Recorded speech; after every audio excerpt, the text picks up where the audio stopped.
In this second deleted level, which is an extended sequence of the sewers in Seattle, this comes on the heels of where Ellie goes into a building and she survives an attack by stalkers and gets thrown out of a window and gets swept away by the current. And then we cut this section that used to be there in the final game.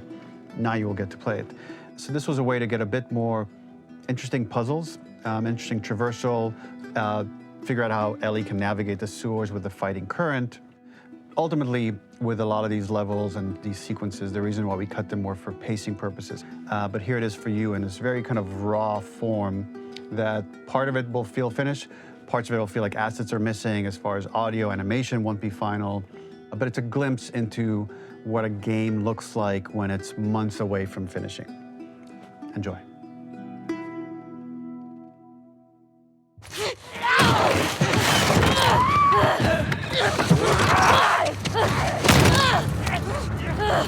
Get off of me!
This level, internally known as Find Nora, was quite long in duration as we had to make Ellie traverse a far distance to the opposite side of downtown Seattle.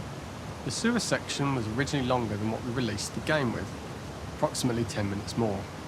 This was one of the few areas of the game that used water flow as part of a traversal puzzle.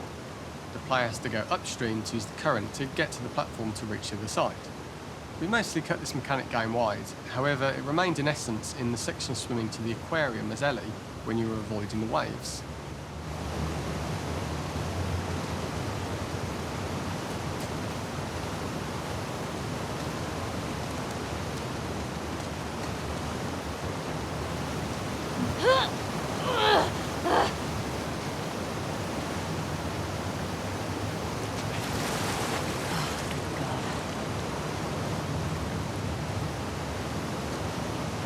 The ladder acts as an immediate goal for the player, but being able to climb out is not going to be so easy. To keep levels interesting and engaging, we alternate between positive and negative values the player experiences. Here, it's a positive to have found a ladder, but then a negative to discover it's not the solution. But then another positive to identify the next short-term goal of the doorway.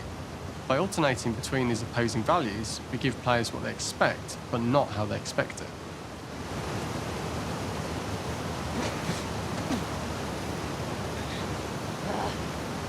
Fucking kidding me.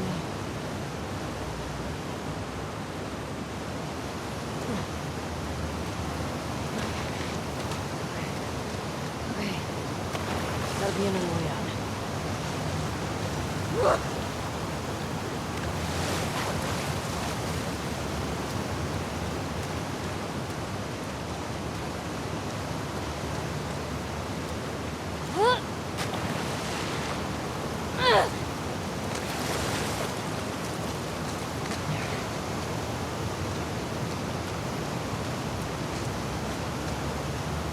When players reach the doorway and enter into the room, they're faced with a dead end. The real reason for this dead-end room is that on the reversal when exiting back out of the doorway, players are faced with the route onwards. A pipe that they'd not been able to see when they were swept past it on the way in, and something that was hidden from view when on the side platforms. The intention here being that the only option is to go off the standard path in order to search for a way out. What have we got here?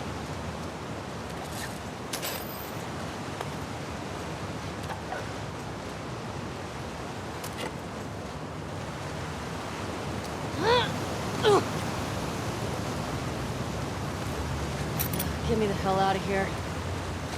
Ugh. Throughout the rest of the level, we also used light to indicate to the player that they were heading in the right direction. At each turn, however, we blocked the direct route forward. Players would know that they just have to keep finding alternative paths, promoting those feelings of being desperate and trapped.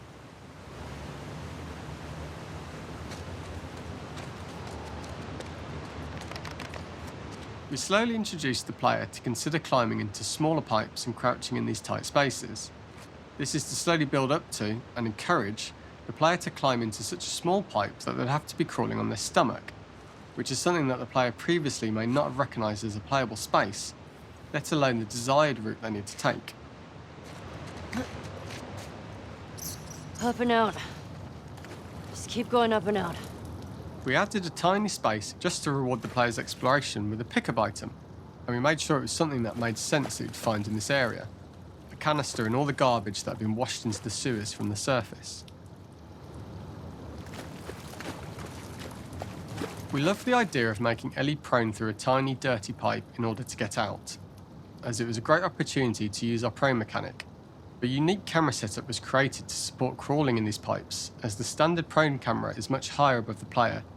We also created custom collision in order for Ellie to manoeuvre in these tight spaces easily.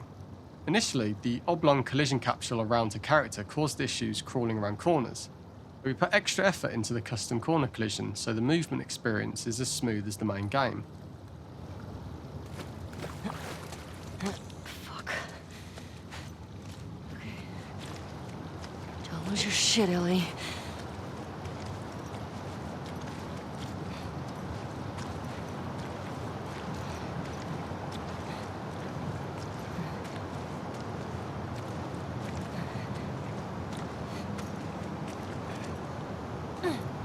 In order for the player to feel cramped, claustrophobic and desperate, we'd been enforcing the traversal mechanics that allow for a tight environment which promote these feelings. We introduced the use of the squeeze-through so that we can keep the player feeling enclosed and tight, but without repeating the same geometry. Here we changed from low ceilings with wider walls to high ceilings and tight walls to change up the spatial pacing and keep the level from repeating itself.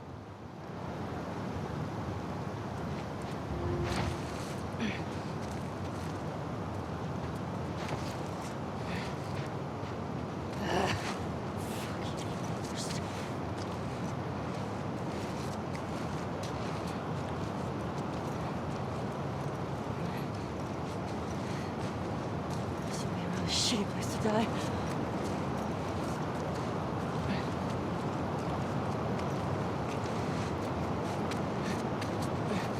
Originally, we had the waterline much higher here, so players had to swim through this tight tunnel. However, from watching user test feedback, it was occasionally causing people to discount the route entirely and turn back on themselves. So to avoid any risk of this happening in the final game, we present a lower water level so the tunnel is easy to see and commit to using. Although this isn't as impactful without the prone swim, it's the better decision as it means a smoother experience for the player with no backtracking frustration. As we surface from the water and over the crest of the slope, we reveal what is further in this tunnel. A clicker that has sprouted and the fungus has grown on the sides of the pipe. It was great to see people who user-tested this area becoming increasingly worried as we forced the player to squeeze past the fungus and inches away from the clicker's face, all the time not being sure whether the clicker might be alive or attack them. Although we aren't as cruel as to force a clicker attack in such close proximity, we do have a payoff for this moment. This clicker momentarily turned into Joel to show Ellie's PTSD from what happened to Joel at the start of the game. Ultimately, we decided to save this moment for the farm level, as it was more impactful there because it could become the centrepiece of that experience. Whereas in the sewers, we weren't able to make it as much of a narrative point and give it the breathing room and reaction time that it deserves, given the tight space. Damn it.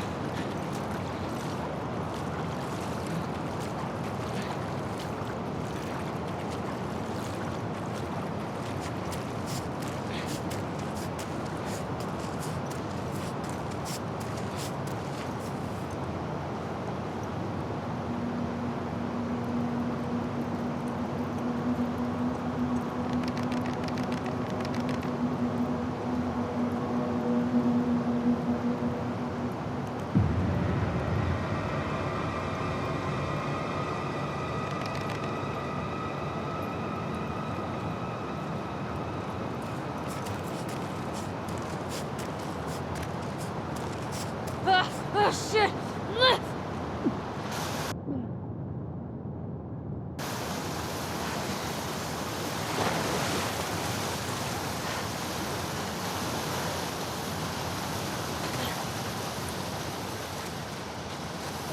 For the final section, we eventually opened you out into a wider area as you traverse through such tight spaces leading up to this. So changing the environmental pacing makes it begin to feel like we're coming to the end of Ellie's ordeal. An earlier iteration used the current that we'd shown at the start for a slightly tougher traversal puzzle to conclude the sewers. The ladder was clearly visible from most of the area, but the player was faced with a fast-flowing torrent of water they couldn't cross. If the player attempted to jump into the water, they were not able to swim across the ladder due to the water's speed, but instead they had to traverse the pipe running along the top of the space in order to get across the water.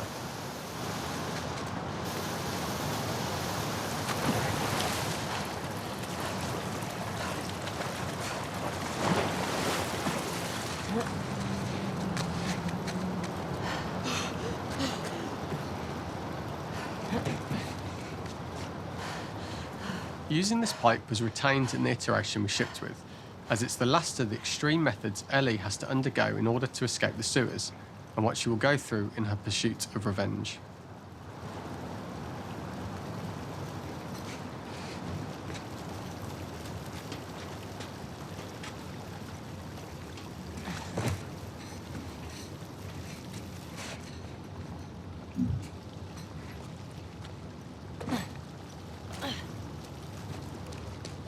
The last ladder climb is quite lengthy, and although we could have trimmed it down to a shorter climb, we liked how this last segment of the journey built anticipation for whether there was success at the top or not after all you've been through.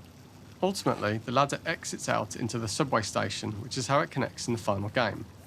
Ellie then has to find her way to the hospital from here, crossing paths with the scars for the first time.